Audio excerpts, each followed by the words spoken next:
He was a titan in the corporate world, a man who dominated boardrooms and built empires with the same ruthless precision he used to craft every detail of his existence. She was his wife, the beautiful, gentle soul who believed his love was her greatest fortune.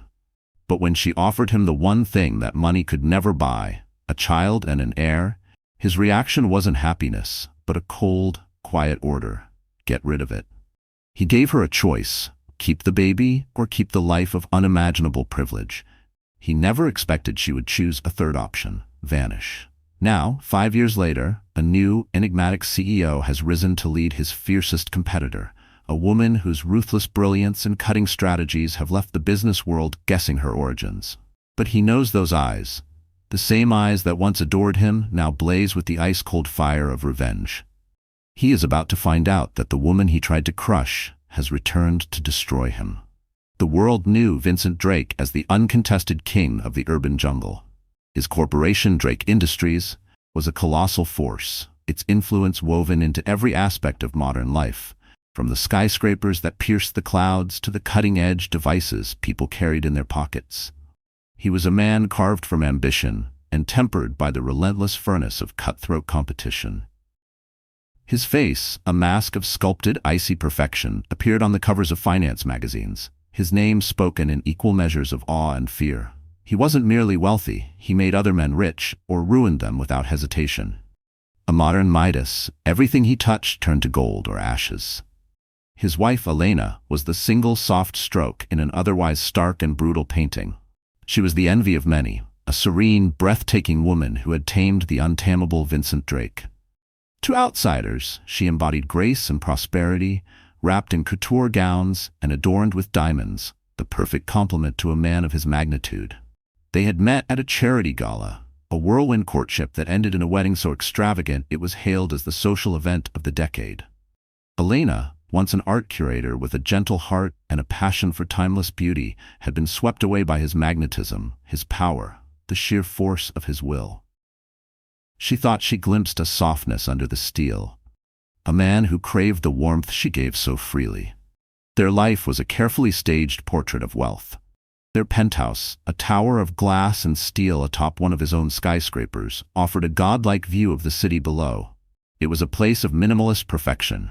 Clean lines, monochrome palettes, and museum-worthy art. Yet for all its stunning beauty, it was a home that seemed to hold its breath. Silence lingered, broken only by the faint hum of the city far below, or the soft, almost hesitant chime of an antique grandfather clock echoing through the vast hallway. It was a beautiful prison, and though Elena loved Vincent deeply, she was beginning to feel the pressure of its gilded bars. Vincent's love was possessive, suffocating in its perfection. He adored her. Of that she had no doubt. But he adored her the same way he cherished his fleet of rare sports cars or his priceless Jeff Koons sculpture. She was a flawless possession to display, to protect from the ugliness of the world, to keep unsullied and admired. He arranged her calendar, selected her friends, even curated her wardrobe. His approval was the currency with which she unknowingly traded away pieces of herself. She had walked away from her museum career, let go of her small circle of artistic friends, traded her quiet days of books and galleries for him. For a while, his love had been enough, but a quiet, persistent longing had begun to bloom inside Elena. A craving for something real, something entirely her own. A child.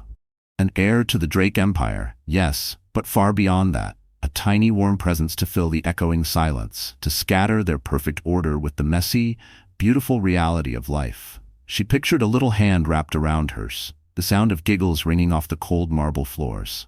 A reason to exist beyond being Mrs. Vincent Drake. For weeks she had felt unwell, a constant tiredness, a heightened sensitivity to every scent and taste. At first she brushed it off as the usual lethargy that sometimes crept into her idle days. But then a wild, electrifying hope had taken root. With trembling fingers, she had taken a home pregnancy test. The 2 bright pink lines appeared like a miracle, an irreversible dawn. Pure joy flooded her, so fierce it stole her breath. This was it. This was the answer, the one thing that would transform their flawless house into a real home. Surely, this would thaw the last wall of ice around Vincent's heart.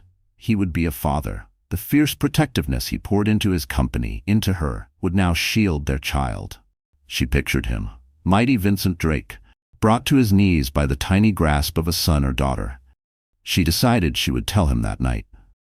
He was hosting a dinner party, a mandatory showcase for his most powerful partners and their immaculately polished wives.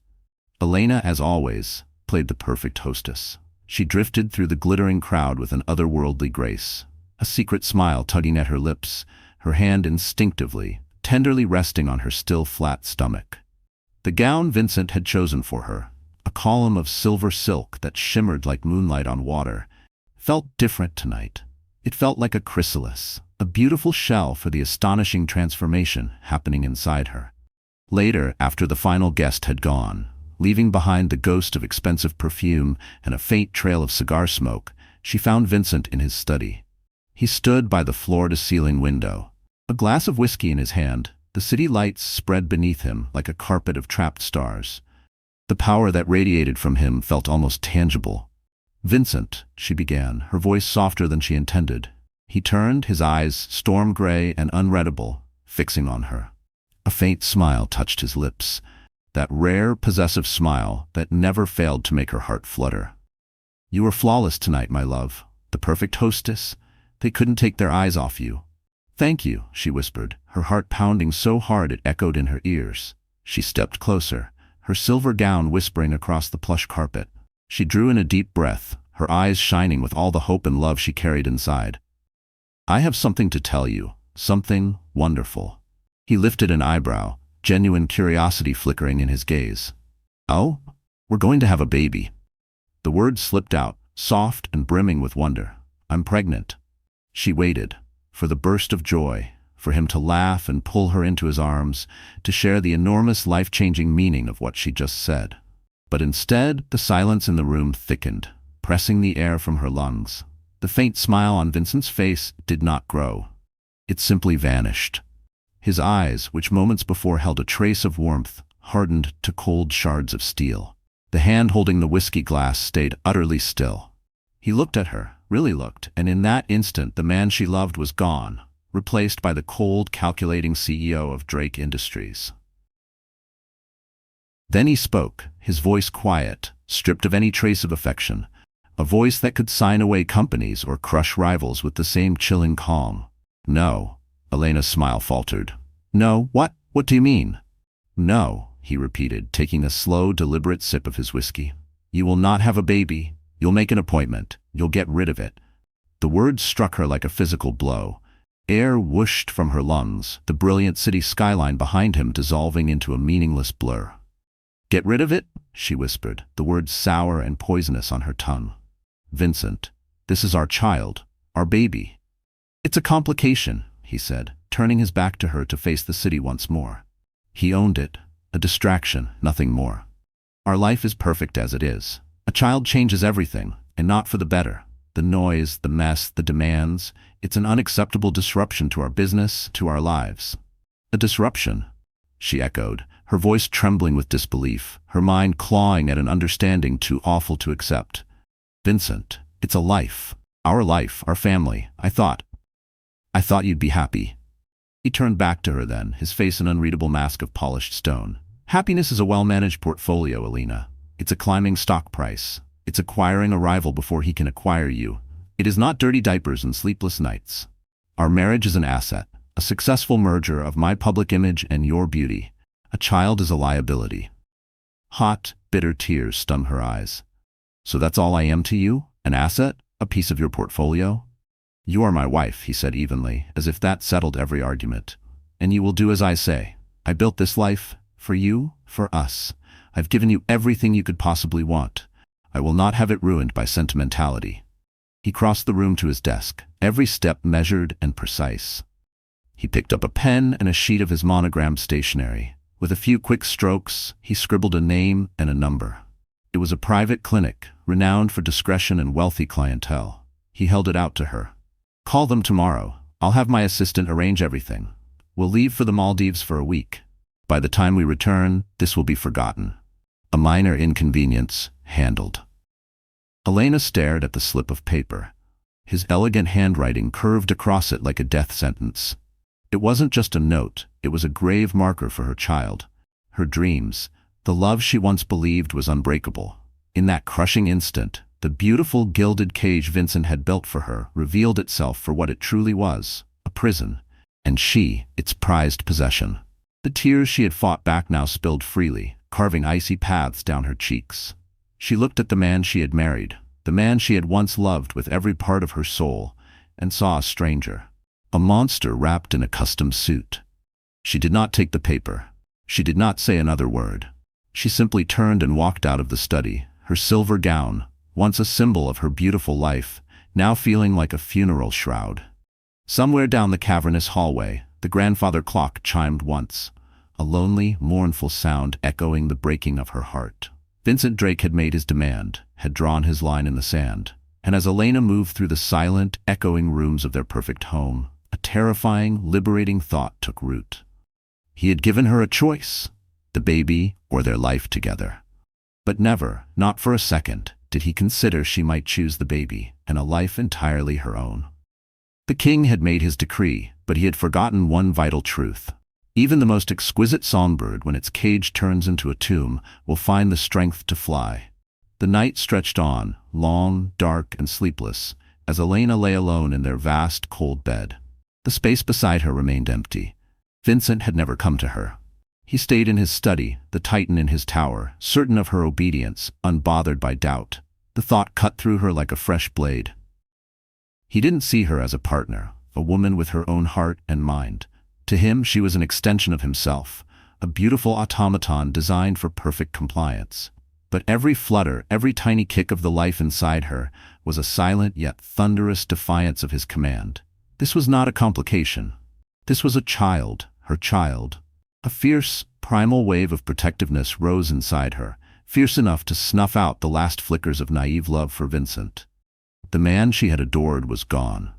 Nothing but an illusion she had clung to desperately.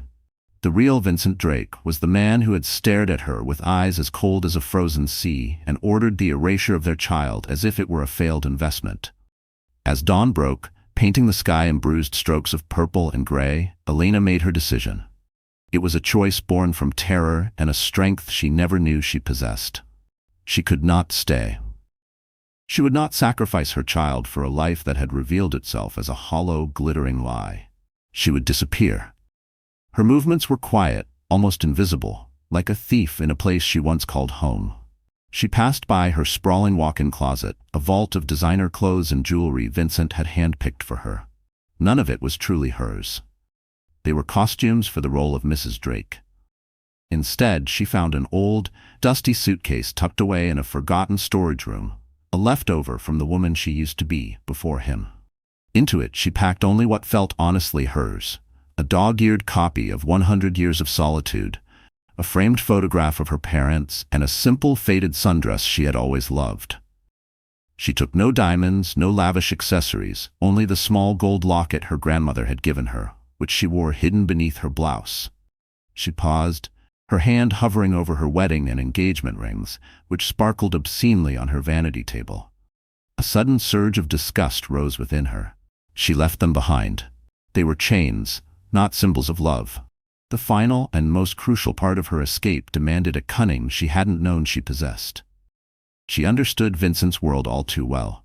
Surveillance, control, everything tracked.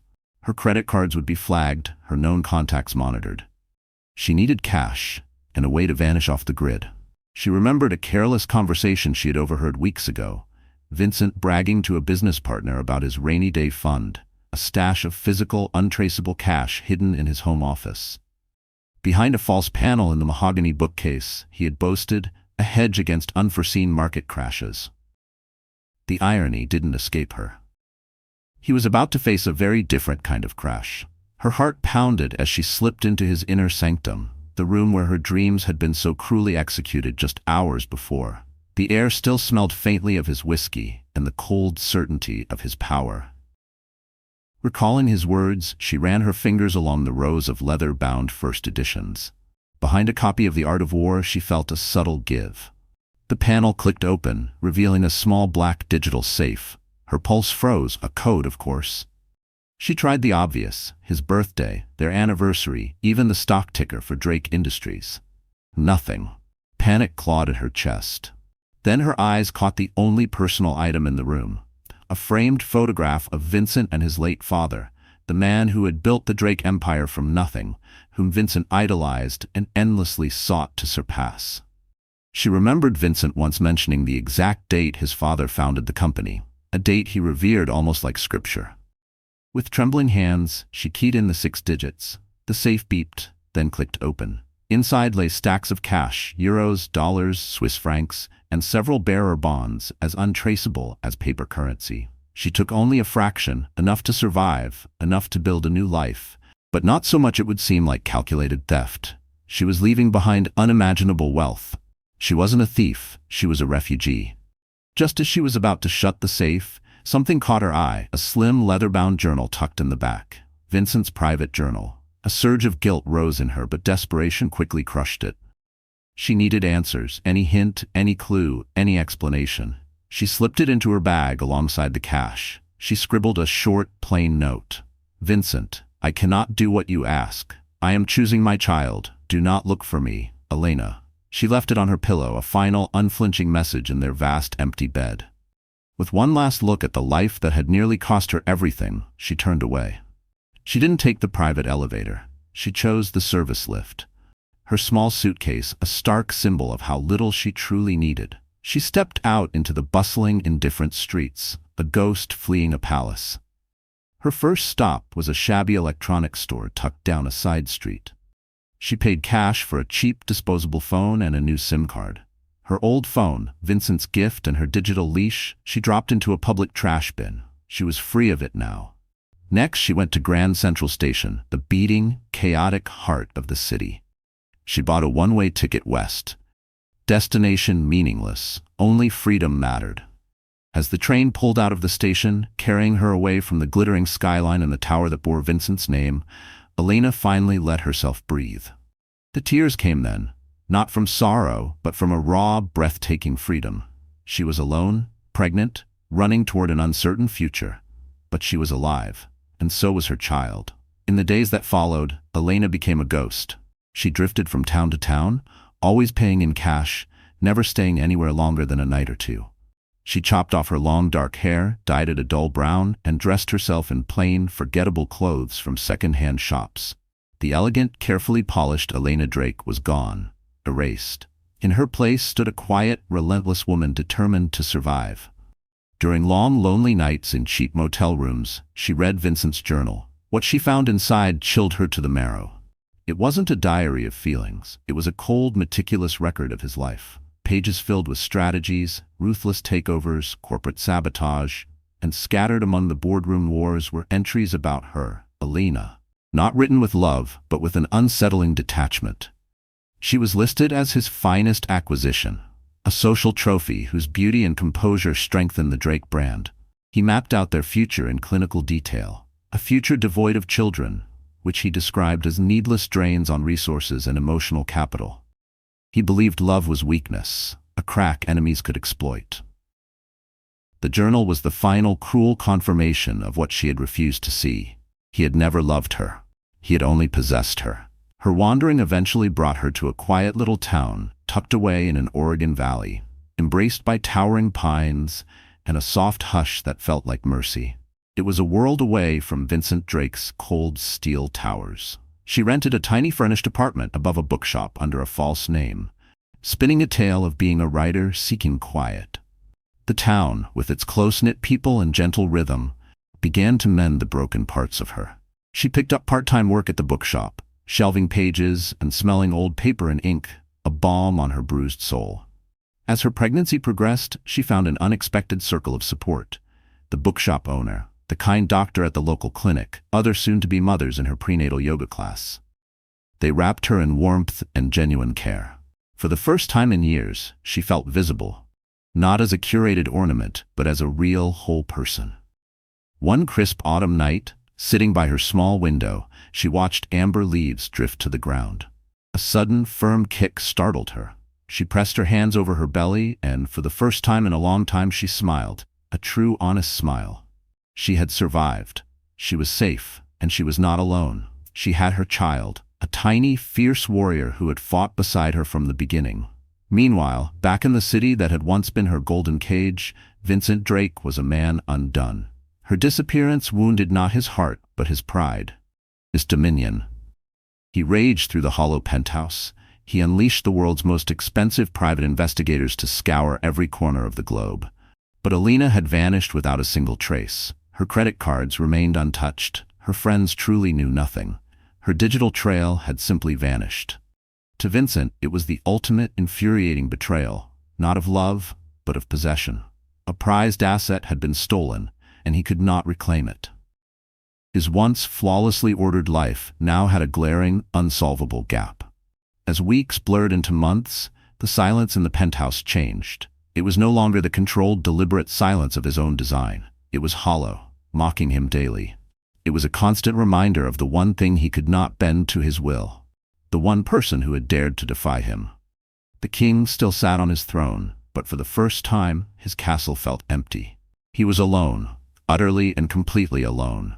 The birth of her son, Leo, was the moment Elena was truly reborn. In the sterile hush of a small-town hospital room, she cradled her tiny, perfect child, and every last trace of the fragile, fearful woman she had once been dissolved. In her place rose a fierce, unbreakable love, a purpose so consuming it reshaped her very being. Leo, with his wisps of dark hair and impossibly small fingers curled around hers, was her whole universe. He was why she ran, why she survived. And now he was why she would fight. The first few years were hard. Money was tight, and the fear of being found hummed beneath the surface of her new life like a low, constant drumbeat. But there was a richness she had never tasted in her gilded prison. There was Leo's first laugh, his first steps, his giggles echoing through their modest apartment. There was the quiet pride of earning her own money, however small, working at the bookstore. She was no longer defined by a man, but by her own grit and her unwavering love for her son. She devoured books on business, finance, and technology, subjects that once belonged solely to Vincent's world. Her mind, once pliant and sheltered, grew sharp. She discovered a hidden knack for strategy, seeing order where others saw only chaos. Margaret, the perceptive bookstore owner, noticed her gift. She gave Elena more responsibility, asked her advice on inventory, on marketing, on how to keep their little shop alive in an increasingly digital age. It was Margaret, without knowing it, who nudged Elena onto a new path. "You have a head for this, my dear," Margaret said one afternoon, studying the impressive jump in sales thanks to Elena's online marketing plan. "A real killer instinct. You remind me of a young woman I once knew. She built an empire, you know." The words lodged deep in Elena's heart. A killer instinct. Yes, she had one. It was the same instinct that had carried her out of Vincent's reach, that fueled her ferocious love for Leo. But what if she could aim it higher?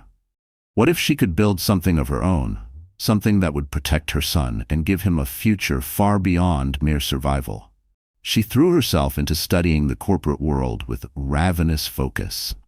And inevitably, her gaze drifted back to the empire she'd fled, Drake Industries, and to its greatest rival, a bold but floundering tech firm called Phoenix Innovations. Phoenix had brilliant ideas and world-class engineers, but lacked the ruthless leadership and razor-sharp vision needed to truly rival Vincent's dominion. It was a caged eagle, powerful but grounded. Using a pseudonym, Elena began posting in online investment forums. Her sharp, fearless analyses of Phoenix's stock and market potential drew eyes fast. People started to listen. She saw their blind spots, their wasted opportunities, their hidden strength. Where they saw a deadlock with Drake Industries, she saw a path to triumph. Her secret online persona, Nemesis, became a legend in certain investment circles. Her predictions were uncannily accurate, her strategic advice razor-sharp. It wasn't long before the board of Phoenix Enterprises, desperate for fresh leadership and a bold vision to keep their company from being devoured by the Drake giant, took notice. They tried in vain to unmask this mysterious nemesis, but Elena, ever vigilant, left no trace. Then Leo suffered a terrifying asthma attack that landed him in the hospital, his small chest fighting for each breath. The fear carved through her like a cold, serrated blade. The local clinic was compassionate, but lacked the specialists and cutting-edge equipment he might someday need. For the first time, Elena felt the brutal sting of her limited means. Her son deserved the absolute best, the kind of security that only real wealth and influence could buy. That night, she made her choice. No more hiding, no more running. It was time to claim what was hers. Through an encrypted chain of emails, she reached out directly to the chairman of Phoenix Enterprises. She laid out an audacious multi-year strategy, one that wouldn't just save Phoenix, but position it to outmaneuver and ultimately surpass Drake Industries. It was bold, brilliant, and utterly ruthless. The board was stunned, then intrigued. They agreed to a private meeting in a neutral city. Elena spent weeks preparing. She poured the last of her emergency savings into a simple yet commanding power suit. She had her hair professionally cut and styled, shedding the dull brown for a polished, rich dark auburn. She rehearsed her pitch, her tone, her posture, shaping herself into the woman she had to be. The woman who could stand in a room full of powerful men and seize their respect. The woman who could face Vincent Drake and not blink. When she stepped into the boardroom at the Four Seasons in Geneva, the men saw a stranger. She was no longer the soft, sheltered Elena. She was a vision of calm, unshakable power. She introduced herself not with her old name, but with a new one of her own choosing. Ana Sharma. She presented without notes, her voice even and resolute. Her arguments were irrefutable. She dismantled their current strategy and rebuilt it before their eyes. Her vision so clear, so electrifying, it left them silent. She fielded their questions with surgical precision and fearless insight. She spoke of emerging markets, disruptive tech, corporate warfare. She spoke Vincent Drake's language, but with a daring and originality he lacked. They were riveted. They were persuaded. By the end of the meeting, they offered her the CEO position. Elena, now Ana Sharma, accepted. Her salary was staggering, her power absolute. Her first move was to relocate Phoenix Enterprises' headquarters, placing it directly in Vincent Drake's backyard. She bought a beautiful, secure home in an elite, secluded neighborhood, complete with a sprawling green garden where Leo could run free. She secured the best tutors, the best doctors, the best of everything. She gave her son the world she had once only dreamed of for him, a life of safety and boundless possibility. And then she turned her attention back to her true target. For 5 years, Vincent Drake had continued his reign unchecked. His empire grew larger, his power untouchable. He had never remarried. No woman could match the flawless image of Elena that lingered like a phantom in his mind. The perfect, obedient wife. Her disappearance had hardened into a knot of failure buried deep in his gut. The one asset that had slipped from his grasp. Over the years, he had almost succeeded in forgetting her, burying her ghost beneath towering profits and relentless conquests. Then the news broke. Phoenix Enterprises, his long-floundering rival, had installed a new CEO, a total unknown named Ana Sharma. The business world erupted in speculation. Who was she? Where had she come from? At first, Vincent scoffed. Desperation from a company gasping its last breath. But then Phoenix struck hard. They lured away 2 of his top executives. They launched a product so innovative and disruptive it rocked the market and directly threatened Drake Industries' crown jewel. They blindsided him in a critical acquisition, an easy win he'd considered a formality. Ana Sharma was no figurehead. She was a predator. She moved with a swiftness and cunning that Vincent had never faced before. She seemed to predict his every move, to read his strategy like an open book. It was unsettling. It was maddening. He needed to meet this woman. He needed to see the face of this audacious challenger. He arranged a private meeting, a cordial encounter between 2 titans at a discreet Michelin-starred restaurant. Vincent strode into the secluded dining room, cloaked in his trademark aura of absolute command. He was ready to intimidate her, to remind this upstart exactly who ruled this city. And then he saw her. She stood by the window, her back to him, gazing out over the glittering skyline. When she turned, her smile was cool, polite, perfectly controlled. "Mr. Drake," she said, her tone smooth as glass. "Thank you for agreeing to meet." The world seemed to tilt. Color drained from his face. It was her. It was Elena. But it wasn't. The soft, docile woman he had once owned was gone. In her place stood a stranger, a woman with his wife's face but eyes like cut diamonds, cold, sharp, and utterly fearless. They held no love, no fear, only the calculating regard of an equal, an adversary. "Elena," The name slipped out, a ghost dragged from his throat. Her smile did not flicker. "I'm afraid you're mistaken," she replied, her voice calm and unyielding steel. "My name is Ana Sharma. It's a pleasure to finally meet you." He stared at her, mind reeling, pieces snapping together in a brutal, irrevocable truth. The uncanny insight into his methods, the bold, surgical strikes on his empire, the 5 years of silence. It had all been her. The woman he'd tried to break, discarded like something replaceable, had vanished and returned as the iron-fisted ruler of his greatest rival. A queen forged in the crucible of his own arrogance, ready to watch his kingdom burn. Dinner became a silent duel of wits, and Ana was its undisputed master. For Vincent, it was like supping with a ghost, a beautiful, merciless ghost who wore his wife's face and wielded the power to topple him. His weapons, his charm, his intimidation, crumbled, useless against her icy poise. Every question, every attempt to pierce her armor was met with the same unshakable calm. "You wear my wife's face," he said at last, voice taut, abandoning all pretense. The pleasantries were thin armor. Ana lifted her wine glass, her eyes locking with his over the rim. "A fortunate coincidence for you then, Mr. Drake. It must be comforting to see a familiar face in a new rival. But rest assured, I am my own woman. My background is in finance, not curating paintings."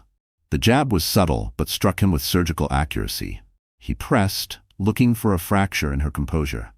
"Where did you study? Who did you work for before Phoenix?" "My resume is public record. Should you care to check?" she answered evenly, well aware he'd find a flawless but entirely fabricated history. She had spent a small fortune and burned every old favor to build Ana Sharma, a brilliant, notoriously private financial prodigy who had amassed her wealth in European private equity circles. A ghost story, but believable. She leaned back smoothly. "I find dwelling on the past rather unproductive. I'm far more interested in the future, specifically the share of the market currently held by Drake Industries." Vincent felt a spark of his old fury. "You're playing a dangerous game. Phoenix Enterprises is a minnow swimming with sharks." "My sharks," he nearly snarled. Ana's smile was razor thin. "Perhaps the minnow has grown teeth, Mr. Drake. Perhaps it's evolved." She leaned in slightly, her voice dropping to a low, conspiratorial hush. "For example, your upcoming bid for the government's 5G infrastructure contract, a pillar of your next 5-year plan. It would be quite a shame if a competing bid, more innovative, more cost-effective, more ethically sourced, were to appear, wouldn't it?" Vincent's blood turned to ice. The details of that bid were among the most tightly guarded secrets in his entire empire. The idea that she knew them, that she could threaten him with them, made nausea twist in his gut. The possibility of a mole, a traitor embedded deep within his fortress, scraped at his sanity. He left the meeting rattled in a way he hadn't been since his earliest days clawing for power. He had walked in ready to size up a threat. He'd walked out feeling like prey under a microscope. Back at his office, he did what he knew best. He declared war. He unleashed a ruthless counteroffensive. He slashed prices to undercut Phoenix's margins, fed the financial press smear stories painting Ana Sharma as reckless and incompetent, and swooped in to snatch up their suppliers. He would break her, crush her, remind the world who was king. But Ana was always a move ahead. It was as if she had memorized his playbook, because, in a sense, she had. She had once lived under the same roof as its author.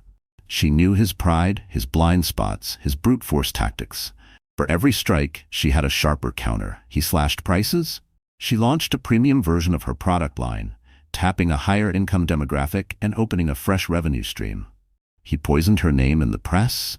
She charmed a respected journalist with an exclusive interview, painting herself as an unstoppable visionary, and him as a dinosaur throttling innovation. He undercut her suppliers? She had already secured exclusive, more advanced partnerships overseas. The war for market dominance raged on, and the business world devoured every headline. Ana Sharma became a phenomenon, fearless, brilliant, unstoppable. Phoenix's stock soared. For the first time in over a decade, cracks appeared in Drake Industries' invincible armor. Vincent became consumed. His security teams tore apart every shred of Ana Sharma's backstory, but hit only unbreakable walls. His investigators tried to retrace Elena's trail, but 5 years was a long time to bury a ghost. He was fighting a phantom, a genius who knew him better than anyone alive, and they were one and the same. The pressure began to crack him open. Vincent Drake, who once prided himself on his glacial control, became volatile. His temper snapped in board meetings. His decisions grew reactive, erratic. The vast silence of his penthouse no longer felt like a monument to his power. It felt like a cavernous, empty tomb. Some nights, he found himself staring at the bare spot on his dresser where Elena's wedding rings used to rest. He had ordered her to destroy their child, had dismissed it as a liability. Now, the empire he valued more than any living thing was being dismantled by the very woman he had thrown away. The irony was poison he could not swallow. Meanwhile, Anna's life was an exquisitely balanced symphony of warfare and warmth. By day, she was a general in Phoenix's war room, orchestrating moves that pushed her company higher and higher. By night, she left the battlefield at her front door and became simply Mom. She built Lego fortresses, read bedtime stories, and baked cookies with Leo. Leo was bright, loving, and completely oblivious to the corporate war raging around his future. He was her anchor, her reason, her unshakable center. Yet sometimes, when she lay awake listening to Leo's soft breathing through the baby monitor, a terrible fear crawled into her mind. What if the past she'd buried rose up and took him from her? What if the next blow from Vincent landed not on her company, but on her child's safety? In the dark, even Ana Sharma, Nemesis, felt the old ghost of Elena's terror gnawing at her ribs. One night, as she tucked him into bed, he looked at her with those serious dark eyes, eyes that mirrored his father's far more than she liked to admit. "Mom," he asked softly, "do I have a dad?" Ana's heart tightened painfully. The question she had long dreaded. She perched on the edge of his bed and took his small hand in hers. "Everyone has a father, sweetheart," she said gently. "Yours lives very far away. He couldn't be part of our life." "Is he a good man?" Leo asked, his voice small and uncertain. Ana paused, searching for the truth that wouldn't crush him. What could she say about the man who was both Leo's father and her relentless enemy? "He's a very powerful man, Leo," she said carefully. "But sometimes, powerful people make mistakes. They hurt the people they should protect. What matters most is that your mom loves you more than anything in this world, and I will always, always keep you safe." She pressed a kiss to his forehead, her love for him a wildfire of fierce protection. As she closed his door behind her, her resolve solidified like tempered steel. This was no longer just about revenge. It was about justice, about ensuring Vincent Drake could never again hurt her or their son. She would build a fortress so strong that even his shadow could never breach it. The war was about to escalate, and she knew that to truly win, to secure Leo's future and shatter Vincent's empire, she needed more than clever counters. She needed to deliver a single, crippling blow. She already had the weapon, his journal, the cold, meticulous ledger of his sins. For years, she'd kept it locked away, a painful relic of the man she once thought she loved. Now she saw it for what it truly was, a weapon, heavy with damning secrets, shady deals, and a ruthless philosophy skirting the edge of legality. It could destroy him, but using it would risk everything. It would expose her past, unveil her as Elena Drake to the entire world. And she didn't know how that storm might touch Leo. And in her deepest dread, she pictured Leo's face on magazine covers, strangers speculating about the child of a monster, and the wife who fled. That nightmare alone almost made her bury the journal forever. As she struggled with the choice, fate intervened in a way she could never have foreseen. An anonymous email arrived. It contained one encrypted file. When she cracked it open, she found a dossier so detailed it made her breath catch. A map of secret offshore accounts under Drake Industries' name. Accounts used for bribes, illicit payouts, and hidden profits. It was a smoking gun, proof of massive financial fraud. At the bottom of the email, a single line: "He destroyed my family too. Use this." A friend. Ana stared at the screen, pulse hammering in her throat. She wasn't the only life Vincent Drake had shattered. Somewhere out there was another ghost, another victim who wanted revenge as much as she did. A tremor of fear slid through her, a raw, maternal terror that this war had always been about profits and power, but now it could come for Leo's tiny, perfect life. She pressed her palm over her mouth, fighting down a sob she refused to give voice. She would not break. Not now. Her journal had always been her weapon, but this was a nuclear bomb. Vincent thought he was battling a cunning competitor. He had no idea he was at war with an army of his own making, ghosts crawling out of the graves he had dug for them, hungry for reckoning. And at the front of that army was a mother with nothing left to lose. The final act had begun. The fall of the king was now inevitable. The anonymous dossier had hit Ana's encrypted inbox like a thunderclap. It was dense. Pages of financial records, routing numbers, concealed accounts, a blueprint of Vincent's secret empire of fraud. The message attached was chillingly simple. He destroyed my family too. Use this. A friend. The words confirmed what she already knew in her bones. She was not alone in this hunt. Vincent Drake had built his throne on a graveyard of ruined families, and now the dead were clawing back. This wasn't just a weapon, it was a mandate. Her original plan for a clean surgical takedown felt too small now. It demanded more. The mother in her demanded more. Justice for every shattered family. Safety for Leo. Peace for herself, at last. This was bigger than her. Bigger than Leo. It was about justice. Justice delivered under the harsh glare of the public eye, so the world would watch the king crumble. While Ana sharpened her new blade, Vincent spiraled deeper inside his fortress of paranoia. The brutal war with Phoenix bled his profits dry and gnawed at his pride. His board whispered behind closed doors. His investors grew anxious. The myth of his untouchable power began to fracture. Desperate, Vincent ordered his investigators to abandon all subtlety. He wanted Ana Sharma's secrets, anything to use against her. They found one. They found Leo. When the file landed on his desk, complete with a candid photo of the boy, Vincent's universe froze. He stared at the image of the small child playing in a park, dark hair tousled by wind, face knotted in deep focus as he studied a ladybug on his tiny finger. It was like staring into the past. He saw his father's eyes, his own childhood face, reflected in miniature. The age, the timeline, the uncanny resemblance, truth slammed into him like a physical blow. This was not Ana Sharma's child. This was his son. The complication he had commanded erased from existence. A flood of feelings, shock, a flicker of something like regret, a ghost of the future he never allowed himself to want, rose and were immediately devoured by the emotion that ruled his life. Possession. The boy was a Drake. His blood, his legacy. An asset stolen from him. In Vincent's cold calculus, regret twisted into fury, and fury crystallized into strategy. He saw a way to win everything back. He would take the boy. He unleashed his legal wolves, a vicious pack drawn to blood. Within days, the courts received a brutal, high-profile lawsuit, a petition for paternity and full custody of Leo Drake. The legal documents painted Ana Sharma as an unstable, manipulative kidnapper who had stolen his child and was now using him as a pawn in a corporate vendetta.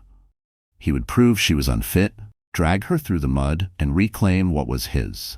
When the papers were served, Ana did not feel fear or sorrow. She felt a cold, crystalline rage that left her almost tranquil. He had crossed the final line.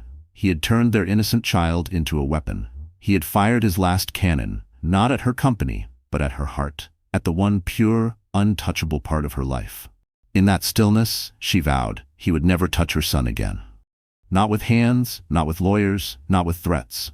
Over her ashes, over his corpse. The war was no longer about market share. It was survival. He had left her no choice. He would have to be erased. His power to hurt her, or Leo, wiped from the earth forever. The battlefield for the endgame was set, the grand ballroom of the Pierre Hotel, the stage for the annual Drake Industries shareholders meeting. This was Vincent's cathedral, his sacred altar, where he renewed his vows of power before his loyal disciples. He stood at the podium, draped in bespoke confidence, his voice echoing through the opulent ballroom as he spun promises of future growth and brushed off the market turbulence caused by his elusive rival. He was mid-sentence when the grand doors at the back of the ballroom burst open. Ana Sharma stepped through. A hush fell, a wave of collective shock crashing over the room. She was the serpent in their garden, the threat outside the gates, and she had just walked straight into the palace. She wasn't alone. At her side stood Leo, his small face solemn and curious as he took in the glittering room. Behind them walked Margaret, the kind, steady bookstore owner who had first sheltered Ana in her flight from ruin. Her presence was a quiet testament to the life Ana had rebuilt from ashes. Vincent froze. The color drained from his face. "Security," he barked, voice cracking. "Remove her, now." Ana didn't flinch. Her calm, measured tone carried clearly through the microphone she held and echoed off the gilded walls. "I wouldn't do that if I were you, Vincent." She began walking down the aisle toward the stage, slowly, deliberately, a queen crossing the final squares of a chessboard. "I have every right to be here. You see, I recently acquired the majority stake in the holding company that owns the largest institutional block of your stock. Enough, I believe, to call for a vote of no confidence in the current CEO." A collective gasp. Whispers erupted like wildfire. The press surged forward, cameras flashing. She stopped at the foot of the stage and locked eyes with him, steady, unblinking. "Most of you know me as Ana Sharma. That's the name I gave myself. But the name I was born with was Elena." She let the name settle over the room like a thunderclap. "Elena Drake." The room exploded, voices rising in disbelief. "I am his wife," she continued, voice cutting through the chaos like a blade. She turned slightly, gesturing to the entrance where Leo now stood clutching Margaret's hand tightly. "And that is his son, the son he ordered me to abort 5 years ago, because a child was an inconvenience to his perfectly curated life." She lifted a slim, leather-bound journal, his journal. "In my hand is Vincent's private record. His thoughts, his tactics, his disdain for the law, his belief that blackmail and intimidation are just business as usual. It makes for fascinating reading." Then she delivered the final blow. "But more importantly, I have irrefutable proof, now in the hands of my legal team and the authorities, of a vast, multi-year tax fraud and money laundering operation, hidden behind a web of offshore accounts." Her gaze pierced Vincent like a dagger. "Proof handed to me by another of your victims. Vincent, your past has finally come for you." Chaos erupted. Board members, pale and shaking, flipped through damning files as reporters shouted questions. Vincent stood frozen, stone-faced, watching his empire crack apart at the seams. In seconds, he was no longer a king, only a criminal, naked under the lights. Ana's voice rose once more, clear and final, the sound of a gavel slamming shut. "Your CEO is a liability. This company cannot afford him any longer. The board has a choice: remove him now, or Phoenix Enterprises will launch a hostile takeover when the markets open tomorrow. And I will personally ensure that every one of you who protects him shares his ruin." It was checkmate. Self-preservation, the creed Vincent had instilled in all of them, won out in a heartbeat. The vote was swift, cold, unanimous. Security, the same guards who had once obeyed his every word, escorted him gently but firmly off the stage. His vacant eyes found Ana's one last time. He saw no triumph there, no gloating, only the calm, implacable finality of a debt paid in full. The king had fallen, not slain by an enemy army, but dethroned by the queen he had forged in the fires of his own cruelty. In the end, it was never just revenge. It was reclamation.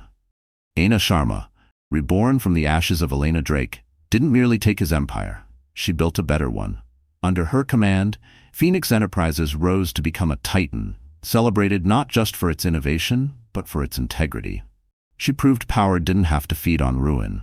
Vincent Drake faded into obscurity, a modern-day Lear howling at a storm of his own making. His name became a cautionary tale.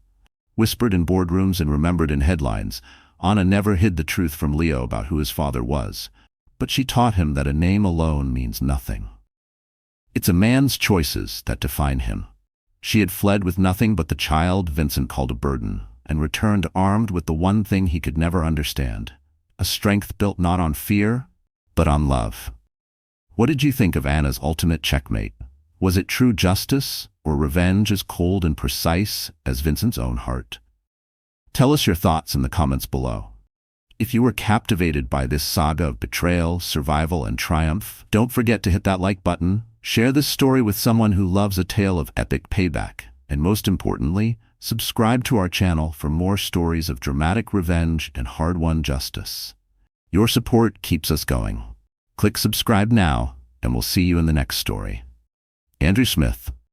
A new story begins. Andrew Smith was never the kind of man anyone would have guessed would abandon his wife, especially not on the very day she brought his child into the world. He was the charming one, the dependable one, the man every neighbor in Glendale trusted and admired. But beneath that polished surface was a secret that would destroy more than just one life. While Jessica labored alone in a stark hospital room, Andrew was elsewhere, exchanging vows with his mistress. In that moment, he convinced himself he was chasing real happiness. 3 years later, regret would gut him in ways he could never have imagined.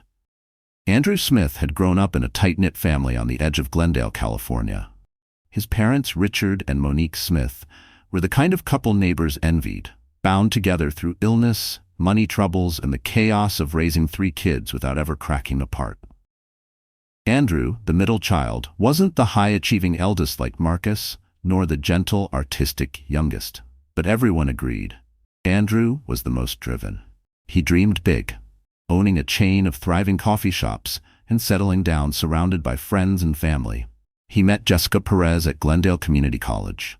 Jessica was studying early childhood education, determined to shape young minds. She was warm to her core. She cared deeply for children and anyone who crossed her path. Andrew was hooked from the first moment. Within weeks, they were inseparable. Jessica's friends teased that she fell for his ambition and quick wit, while Andrew's siblings noticed how Jessica's calm presence grounded his restless energy. 2 years later, they married in a small ceremony at Jessica's grandparents' ranch in Santa Clarita. They were the picture of young, hopeful love, lifted by big dreams and bigger plans. Andrew opened his first cafe, Glendale Grounds, a modest space brimming with potential. Jessica found a job at a local preschool, spending her days teaching kids and her nights helping Andrew build his dream. For a while, it worked. They were blissful, blind to the hairline cracks forming beneath their perfect life. Andrew's drive pushed him to expand fast. One cafe became 2, then 3. He traveled constantly, chasing better beans, networking at coffee expos. Jessica's teaching hours were demanding, but she still carved out time for date nights and whispered reassurances. But as each shop opened, Andrew drifted further. He missed dinners, forgot anniversaries. Jessica felt the loneliness settle into her bones, but never suspected it was anything more than stress and success pulling him away. Neither of them knew that one ordinary afternoon in his flagship cafe would become the thread that unraveled it all. Cynthia Mills was a freelance marketing consultant, a force of nature wrapped in a flawless suit.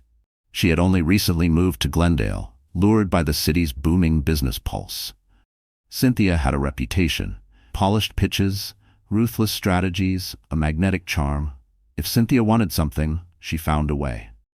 The day Andrew met Cynthia was unremarkable. At first, Cynthia walked into Glendale Grounds' flagship cafe, laptop under her arm, ordered a double espresso, and settled into a corner booth to work on a pitch for another client. Andrew happened to be at the cafe that day, sorting through invoices, watching his baristas hustle, chatting easily with regulars. Cynthia was exactly the type of customer he wanted more of. Savvy, polished, clearly someone who appreciated quality. What first caught his eye wasn't just her striking beauty, though it was impossible to ignore, but the sharp, electric energy she radiated. Andrew believed someone like her could help elevate Glendale Grounds to the next level. He introduced himself, insisted on topping up her espresso for free, and struck up a casual conversation. Before he knew it, they were talking branding partnerships, fresh marketing angles, and how to expand into more neighborhoods. Cynthia's ideas were fresh, innovative in ways Andrew hadn't considered. Eager to keep the momentum, he scheduled a formal meeting with her the following week. One meeting turned into many. Cynthia began spending entire afternoons at the cafe, often tucked away in the back office brainstorming alongside Andrew. She absorbed every small detail about him: the way he spun a pen when deep in thought, the quiet smile he wore when describing his dream of building a local coffee empire, the magnetic charm he brought to every discussion. Slowly, her admiration turned personal. And for Andrew, restless, often alone in his growing venture, Cynthia's confidence and spark were intoxicating. Jessica knew about Cynthia, but only in passing. Andrew would drop her name now and then. Cynthia suggested a new menu design, or Cynthia thinks we should update the logo. Trusting and supportive, Jessica never suspected anything. In her mind, Cynthia was a blessing for the business, an expert helping Andrew chase his dreams. But with each late-night strategy session and out-of-town business trip, the line between professional and personal blurred dangerously. Andrew was teetering on an edge he didn't even know he was standing on, one misstep away from an affair that would destroy everything he and Jessica had built. Everything shifted during a trip to San Francisco. Andrew and Cynthia were invited to a major coffee and marketing convention, an opportunity too valuable to pass up. Jessica, then in the early stages of pregnancy, couldn't join him. Her teaching schedule was demanding, and she needed rest.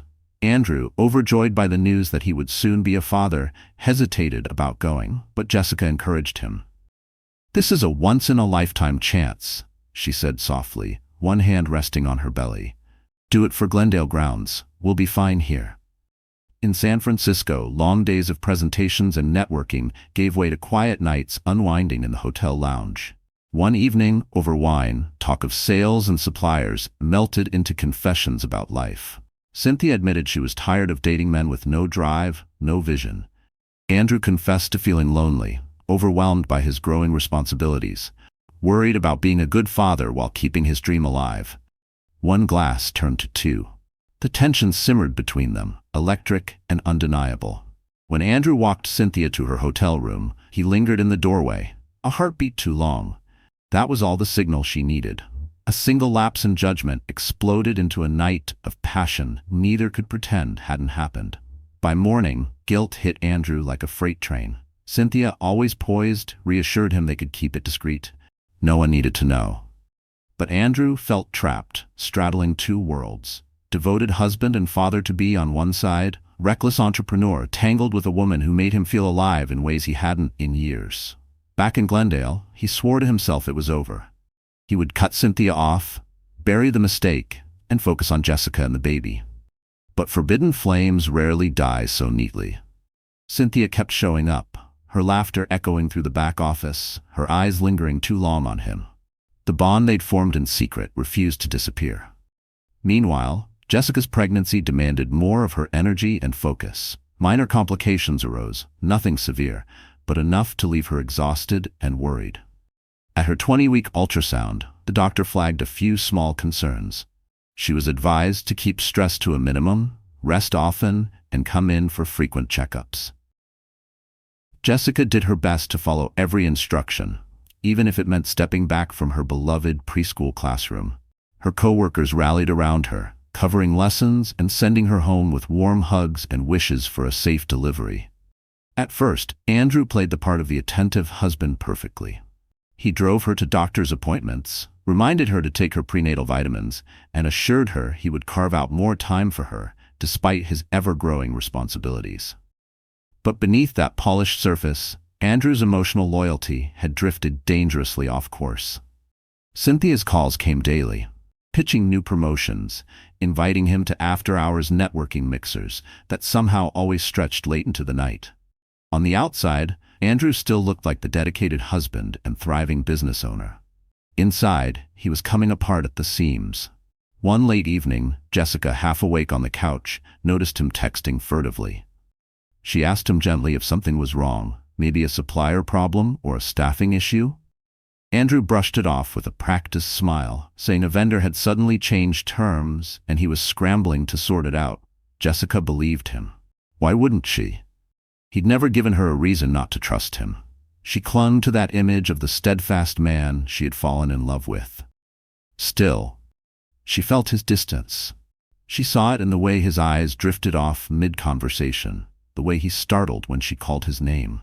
She tried to bridge the gap, planning a quiet dinner at home, stringing fairy lights in their living room, cooking his favorite creamy mushroom pasta. Andrew appreciated the effort, but the warmth between them felt forced. Easy laughter had turned to heavy silence. Jessica told herself it was the stress of the baby and the cafe expansion. Maybe she was just being overly sensitive. Cynthia, meanwhile, was done playing the patient secret. At first, she assured Andrew she was fine being hidden, just the trusted consultant. But as her feelings deepened, so did her ambition. She began leaving voicemail after voicemail, hinting at a future they could build together. She started showing up at Glendale grounds unannounced, claiming sudden marketing emergencies. Bit by bit, she embedded herself so deeply into Andrew's world that avoiding her was impossible. The weight of Andrew's double life pressed heavier on his shoulders with every passing day, even as Jessica's due date crept closer. The balance he thought he could juggle was a heartbeat from toppling over, ready to crush everything in its path. As Jessica entered her final trimester, her condition grew more delicate. Weekly checkups became the norm, and her doctor ordered extended bed rest. She moved less, relied on Andrew more. He tried to be present, to bring her tea, rub her back, reassure her with gentle words, and for fleeting moments she found comfort in his care. But beneath it, she could sense it. His mind was far away. Amid this quiet domestic tension, Glendale Grounds was preparing to open its 4th cafe, a huge milestone for Andrew's growing brand. Local press, including the Glendale Register, planned to feature the grand opening, boosting the cafe's status in the community. Jessica, determined to support him despite her condition, encouraged him to throw a soft launch party for friends, family, and staff. Confined mostly to bed, she coordinated with Andrew's sister Abigail to decorate the new shop. She even hand-wrote invitations for every employee, praising their dedication. She wanted everyone to feel part of the family's success. Cynthia, naturally, was involved in every inch of the marketing blitz.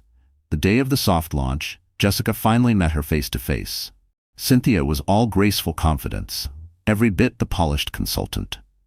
Jessica thanked her warmly for all she'd done to help Andrew's dream flourish. Cynthia returned the politeness with a tight smile, masking a storm of jealousy burning underneath. Andrew, caught between the two women, felt like he was suffocating in plain sight. Making matters worse, his parents, Richard and Monique, stopped by the new cafe to show their support. Richard pulled him aside near the kitchen, concern written plainly on his lined face. "You all right, son?" Richard asked, genuine worry clouding his usually steady eyes. Andrew forced a smile, assuring him everything was fine. Monique hovered near Jessica, fussing over her swollen ankles and asking what she could do to help in these final weeks. Watching them, his parents, who had weathered every storm side by side, made shame coil in Andrew's chest. He'd grown up idolizing their unwavering devotion. And here he was, their son, betraying that legacy with every hidden text, every stolen moment in Cynthia's arms. The soft launch of the new cafe, while publicly a triumph, only deepened Andrew's private torment. After the last guests left, Cynthia cornered him near the back office, pressing him to talk about their future. Jessica, though pale and clearly exhausted, still glowed with quiet pride in her husband's success. Andrew had once convinced himself he could juggle it all. A double life, a perfect family, a thrilling affair. Now the walls were closing in. Jessica was due any day. He felt trapped in a riptide of lies that would soon drag him under. Then it happened. Jessica went into labor 3 weeks early. She was curled up on the couch reading an article on newborn care when a sharp, tearing pain made her gasp out loud. Heart-hammering, she called Andrew, who was at the new cafe, locked in yet another meeting with Cynthia. He answered, but his voice was distracted. He told her he'd come right away, but Cynthia, listening beside him, arched an eyebrow as she pieced together what was happening.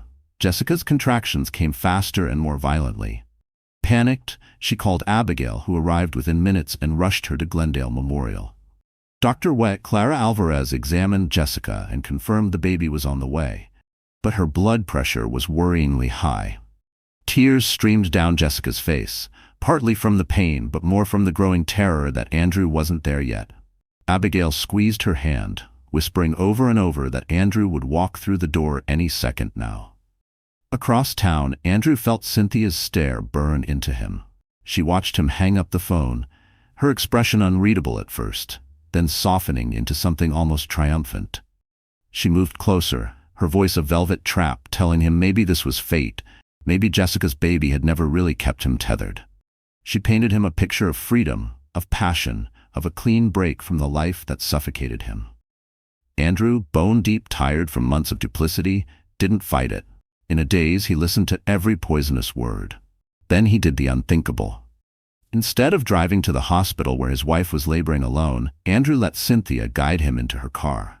She took him to a courthouse in Venice, claiming they needed to make their relationship real. A fresh start. No more secrets. It was reckless. It was shameful. But in that moment, drunk on fantasy and desperate to escape the crushing weight of his guilt, Andrew signed the papers. They exchanged quiet vows in a sterile civil ceremony while across town, Jessica fought to bring their child into the world. Back at the hospital, Jessica was wheeled into the delivery room. Her blood pressure kept climbing. The baby's heart rate spiked, setting off alarms that made nurses rush in and out. Monique and Richard arrived breathless, both clutching their phones and trying Andrew again and again. Calls that rang and rang unanswered. Jessica, delirious with pain and fear, pleaded for her husband. She wanted his hand in hers. She wanted his voice promising her everything would be okay. Abigail stroked her hair, lying through her teeth that Andrew must be stuck in traffic or handling an urgent crisis. Behind the surgical curtains, Dr. Alvarez readied for a possible emergency C-section if Jessica's vitals worsened. Outside, thunder rolled through Glendale's dark skies, a storm breaking in sync with the chaos inside Jessica's heart. At 2:45 a.m., Jessica gave birth to a baby girl, Amelia Rose Smith. The medical team stabilized Jessica's blood pressure after tense hours of watching monitors and adjusting medication. Both mother and daughter were finally declared safe. But the quiet triumph of Amelia's first cry couldn't erase the raw, aching void beside Jessica's hospital bed. Andrew was nowhere to be found. While Jessica clutched her newborn, tears slid down her cheeks, soaking Amelia's tiny blanket. Abigail held her trembling hand, whispering the only lie she had left. Everything will be all right. Deep down, Jessica felt a dread she couldn't shake. Was Andrew hurt somewhere? Or had he truly chosen to abandon her when she needed him most?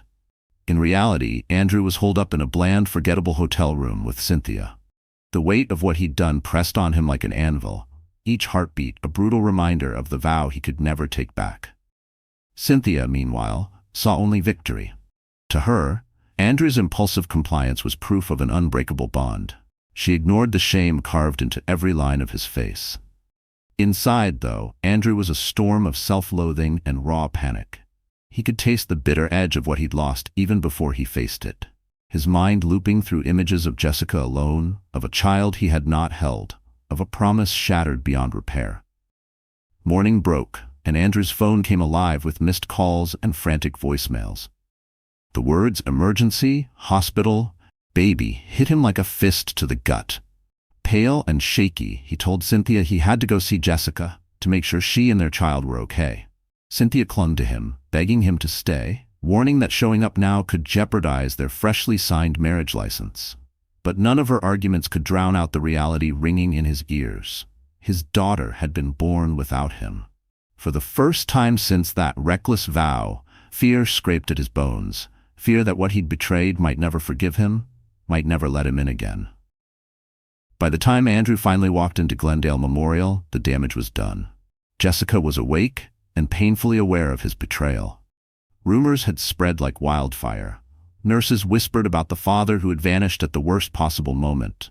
Abigail cornered him outside Jessica's room, her voice low and venomous. "Where were you?" Jessica nearly died, Andrew. He stammered something about legal issues with the cafe, but Abigail's eyes made it clear. She didn't believe a word.